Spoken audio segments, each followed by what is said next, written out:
بہت سے لوگ پوچھتے ہیں کہ آیا کہ جو شوگر ہے یعنی چینی وائٹ شوگر اس کے کھانے کے کیا نقصانات ہیں۔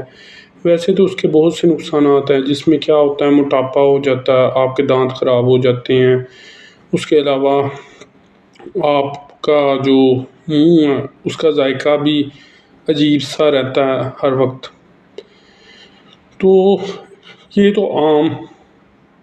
نقصانات ہیں، لیکن اس کے علاوہ کچھ نقصانات ہوتے ہیں، جیسے کہ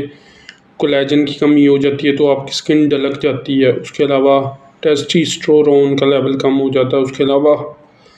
آپ کے مسوڑے خراب ہوتے ہیں یعنی اسکروی ڈیزیز ہو سکتی ہے، اس کے علاوہ ٹیسٹوسٹیرون کم ہو جاتا ہے۔ اس کے علاوہ ایک اس میں بہت بڑی ریزن یہ ہوتی ہے کہ جو آپ کی باڈی میں ڈفرینٹ سیلز کے لیے انرجی ہوتی ہے وہ باڈی میں نہیں بن رہی ہوتی،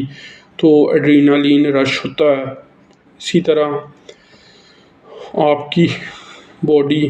ہر وقت انزائٹی کا شکار رہتی ہے، اس کی وجہ سے کیا ہوتا ہے انسومنیا ہو جاتا ہے،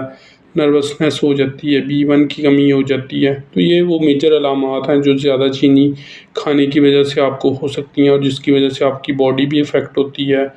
آپ کے باڈی کا سارا نظام افیکٹ ہوتا ہے، اور آپ لو انرجی فیل کرتے ہیں، تھکے تھکے رہتے ہیں، اور آپ میں اصل انرجی نہیں ہوتی۔ تو اس کے علاوہ آپ میرے ساتھ میڈیکل اپوائنٹمنٹ بھی بک کر سکتے ہیں، اس کا لنک نیچے ڈسکرپشن میں موجود ہے۔ Thank you.